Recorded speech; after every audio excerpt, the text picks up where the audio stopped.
Hello and welcome dear students, एक बार फिर से मैं आप सभी का अपने इस ऑनलाइन प्लेटफॉर्म में स्वागत करता हूं। चलते हैं, आज शुरू करते हैं एंट्रेंस एक्सरसाइज के पहले क्वेश्चन से, जो कि है आपका लिखा है 2 सॉलिड क्यूब्स ऑफ 10 सेंटीमीटर। दो सॉलिड क्यूब्स हैं, पहले हम मार्कर ले लेते हैं। दो सॉलिड जो है आपके क्यूब्स हैं कुछ इस तरह से।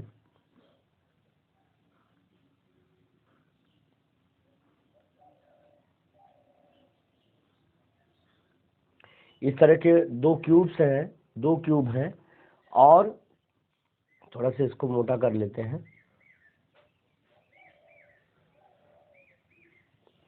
और कह रहा कि सबकी साइड्स जो है 10 सेंटीमीटर है, 10 सेंटीमीटर इनकी साइड्स है। कह रहा कि ज्वाइंड इंड टू इंड, और इन्हें इंड टू इंड ज्वाइन किया गया है। तो कह रहा कि what is the volume of the resulting cube, तो दिए गए जो क्यूब है तो कोई बात नहीं है, दोनों क्यूब का वॉल्यूम जो है जोड़ देंगे। जैसे दोनों का साइड्स का सेम है तो वॉल्यूम का होता है V फॉर वॉल्यूम होता है, वॉल्यूम इज इक्वल टू होता है ए क्यूब ही वॉल्यूम होता है। यानी अगर हम बात करें तो 10 की पावर जो है आपका 3 हो जाएगा, यानी 10 का पावर 3 हो जाएगा तो 1000।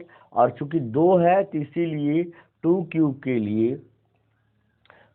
के लिए 2 इंटू 1000 कर देंगे, जो कि हो जाएगा 2000, है ना। तो 2000 घन सेंटीमीटर आपका हो जाएगा, क्योंकि साइड यहाँ पे आप देख रहे हैं कि सेंटीमीटर में दिया गया है। तो आपको समझ में आ गया होगा कि आंसर आपका, सेकेंड आंसर आपका सही हो जाएगा, ऑप्शन नंबर 2 आपका सही हो जाएगा। जैसे दो क्यूब दिया गया है और क्यूब का जो वॉल्यूम है, वॉल्यूम का मतलब होता है आयतन। एक घन का आयतन निकालने का जो सूत्र होता है वो भुजा की घात 3 होती है। और चूंकि हम v is equal to a⁻³ के थ्रू हमने निकाला, जो कि 10 सेंटीमीटर है, और जब उसका क्यूब करेंगे तो 1000 हो जाएगा। तो 2 इंटू 1000 इज इक्वल टू 2000 हो जाएगा। क्लियर है? All clear? ओके, चलिए चलते हैं अगले एक्सरसाइज पर, अगले क्वेश्चन पर चलते हैं। देखिए अगला क्वेश्चन है, क्योंकि मैंने इसको पहले कराया है इसलिए अभी फिर से इसको हम रिवाइज करवा रहे हैं और शुरुआत इससे कर रहे हैं, क्योंकि बहुत इम्पोर्टेंट सेशन है। और आप ये जान लीजिए कि इसमें से ही अब की बार बहुत सारे क्वेश्चन पूछे गए थे। फिर लिखा है, ध्यान दीजिएगा, the length of A rectangular plot. कह रहा है एक आयताकार, कोई ऐसे आयताकार जो है आयताकार प्लॉट है, उसकी जो लेंथ है वो दी गई है ट्वाइस इट्स ब्रेड्थ, यानी जो इसकी चौड़ाई है, मान लीजिए x है तो ये 2x के बराबर है, यानी इसकी लंबाई इसकी चौड़ाई की 2 गुनी है। इसको a square swimming pool of side 8 centimetre occupies 1/8 part of the plot. कह रहा है कि और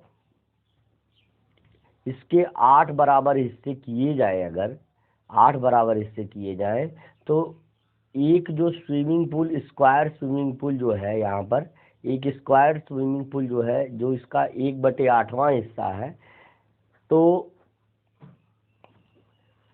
the length of the plot is, तो प्लॉट की लंबाई क्या होगी, है ना। तो अब याद रखिए कि प्लॉट की लंबाई पूछ रहा है, पहले हम देखिए निकालेंगे। अब चूंकि क्या कह रहा है कि 8 सेंटीमीटर का जो स्विमिंग पूल है इसके 1/8 पार्ट के बराबर है, तो हम इसको लिख सकते हैं, लिखेंगे area of rectangle is equal to, है ना। अब एक हिस्सा इसके पूरे आयत के 1/8वें हिस्से के बराबर एक आयत है, तो हम इसके एक एरिया से 8 से गुणा कर देंगे, 8 के वर्ग मतलब 8 के क्षेत्रफल से गुणा कर देंगे, यानी वही 8 का वर्ग हो जाएगा, बराबर आ जाएगा 64 मीटर आपका जो हो जाएगा, इसका एरिया हो जाएगा आयत का, जो कि बराबर है 2x इंटू 2x की, क्योंकि इसकी लंबाई आपकी देख रहे हैं ना, चौड़ाई आपकी x है और लंबाई 2x है। ये बराबर 2x स्क्वायर हो जाएगा, बराबर आपका आ गया 64। तो अगर हम एक्स स्क्वायर की वैल्यू फाइंड आउट करेंगे,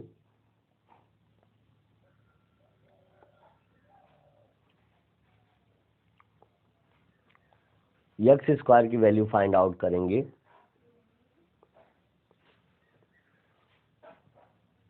तो क्या हो जाएगा, ये आ जाएगा 32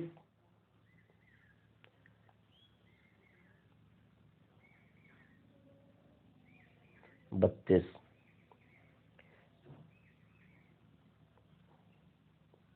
तो इसकी चौड़ाई जो होगी, एक मिनट थोड़ा सा देख लेते हैं। The length of a rectangular plot of land is twice of its breadth. A square swimming pool of side 8 meter occupies 1/8 part of the plot. 8 metre का जो स्विमिंग पूल है वो इसके 1/8वें हिस्से के बराबर है। 1/8वां हिस्सा मतलब ये 8 यहाँ है, 16 यहाँ हुआ, 32 यहाँ हुआ, 64, है ना। तो यही चीज है। तो जब ये 64 होगा तो आपका ये इसके दोगुने के बराबर हो जाएगा। यानी नियरली अप्रॉक्सीमेटली आपका ये आपका आ जाएगा 64। क्या आ जाएगा, 64 आ जाएगा आपका।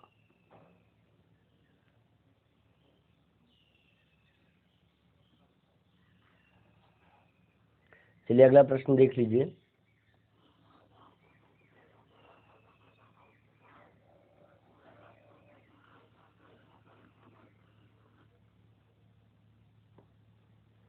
यहाँ पर लिखा हुआ how many rectangular slabs of 10 centimetre into 8 centimetre are required to cover the floor of hall 12 metre into 10 metre. कह रहा how many rectangular slabs of 10 centimetre and 8 centimetre required to cover the floor hall. तो क्या है कि अब इनकी dimensions में हम देखिए लिखेंगे नंबर ऑफ रेक्टेंगुलर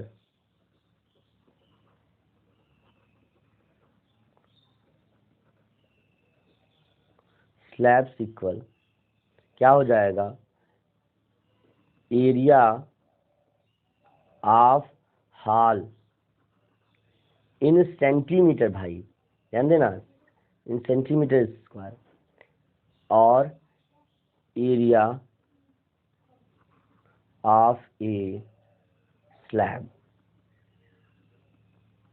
समझ रहे हैं, कह रहा कि ये इस तरह की डायमेंशन वाली कितनी स्लैब की जरूरत पड़ेगी एक हॉल जो 12 मीटर की लंबाई और 10 मीटर चौड़ाई लिए हुए हैं। तो यहाँ पर आप देख लीजिए जरा, हम आपको बता दे रहे हैं। तो बराबर आपका हो जाएगा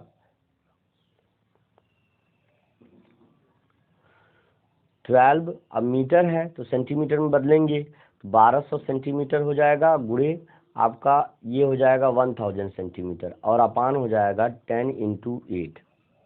0 से 0 कैंसिल करेंगे, फिर इसके बाद 4 से इसको कैंसिल करेंगे, 4 2 जा 8 और 4 25 जा, और उसके बाद 2 से इसको कैंसिल करेंगे, 2 6 जा 12, 2 0 जा 0, 2 0 0। अब सीधे हम इसका आंसर लिखेंगे 0 0 और 25 का 6 टाइम टेबल पढ़ेंगे तो 150 आ जाएगा आपका। यानी कुल मिलाकर के 15,000 स्लैब्स की रिक्वायरमेंट होगी, 15,000 स्लैब्स की रिक्वायरमेंट हो जाएगी। चलिए अगला प्रश्न देख लीजिए।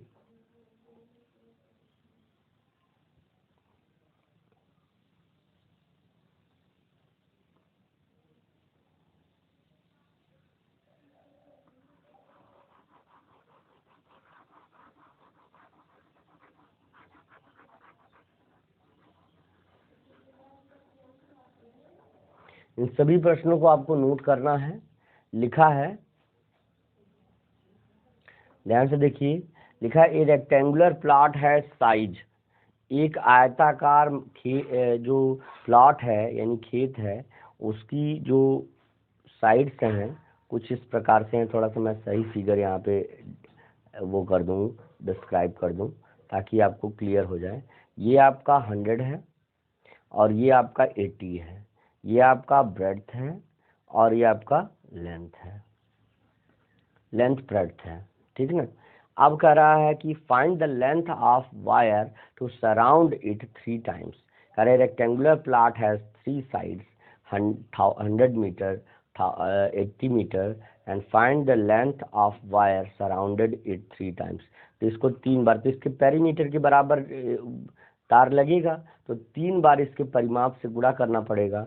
तो हम लिखेंगे length of wire will be equal to 2 into L plus B, और क्योंकि 3 बार राउंड करना है तो 3 टाइम्स मल्टीप्लाई करेंगे, सीधे हमारा आंसर आ जाएगा 2 गुणे लंबाई और चौड़ाई कितना है 100 है और 80 है, तो 180 और यहाँ पे हो जाएगा गुणे 3, है ना।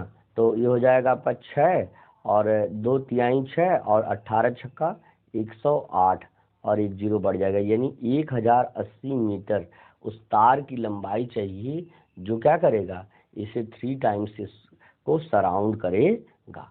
चलिए अगला प्रश्न देख लीजिए, क्योंकि इसको आपको पॉज करके देखना है तो आप इसको ऐसे करके देख लीजिएगा। अब आज का जो लास्ट सम है उसे मैं बताने जा रहा हूँ और आप इसको अच्छे से देख लीजिएगा।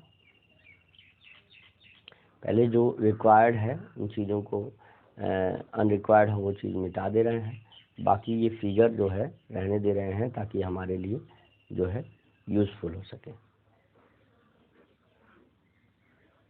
चलिए इस फिगर को भी हटाते हैं और हम अपने हिसाब से ग्राफिक्स जो है यहाँ से यूज कर लेंगे।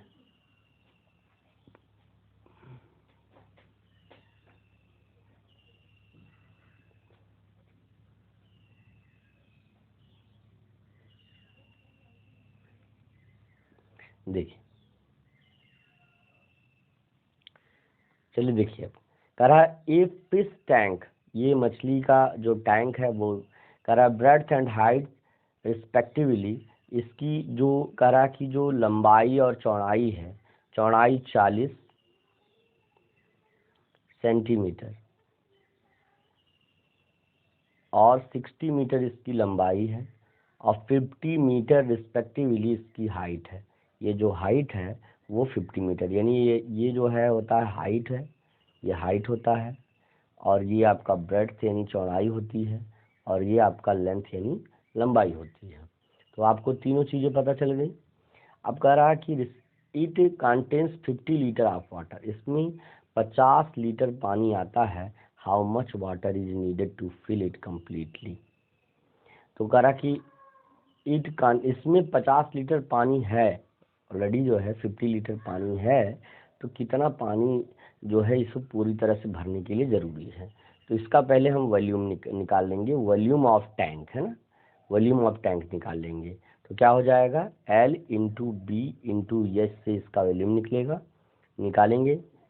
फार्मूला होता है कि किसी टंकी का जो वॉल्यूम है वो लंबाई गुणे चौड़ाई गुणे ऊंचाई, यदि बराबर एक घन है यानी एक क्यूब है तो ये हम ए इंटू ए लिख देते हैं। तो हमारा हो जाएगा L का मतलब हो जाएगा 60 और यहाँ पर हो जाएगा B का मतलब 40 और H का मतलब 50 हो जाएगा। 3 टाइम्स 0 है तो हम तीनों बार 0 यहाँ पर लिख देंगे और यहाँ पर हो जाएगा 6 5 जा 30 और 3 4 जा 12 120, यानी लगभग 12,000 क्यूबिक सेंटीमीटर। और क्यूबिक सेंटीमीटर को लीटर में बदलना होगा तो हम यहाँ लिखेंगे इन लीटर। इन लीटर अगर हमको लिखना होगा, लीटर में इसी में हमको 1000 से भाग देना होगा। क्यों? क्योंकि इकाई दहाई सैकड़ा हज़ार 10,000 लाख 1,20,000 में हमको 1000 से भाग देना पड़ेगा। जब भी हमको किसी भी घन सेंटीमीटर को लीटर में बदलना होता है तो हमको क्या करना पड़ता है, 1000 से उसको डिवाइड करना पड़ता है। यानी उस टंकी का कुल जो है उस कैपेसिटी 120 लीटर है, उस टंकी की कुल कैपेसिटी 120 लीटर है और ऑलरेडी उसमें कितना 50 लीटर भरा हुआ है। तो हम सीधे क्या कहेंगे, रिक्वायर्ड पानी अगर हम कहेंगे तो 120 और -50 पहले वाला बराबर आपका 70 लीटर आपका हो जाएगा, जो कि ऑप्शन नंबर 3 है। आज की क्लास आपको कैसे लगी कमेंट बॉक्स में कमेंट करके जरूर बताइएगा। ऐसे ही आपके लिए एक बेहतरीन कक्षा लेकर के रोज उपस्थित रहेंगे। तब तक के लिए thank you, best of luck, see you tomorrow.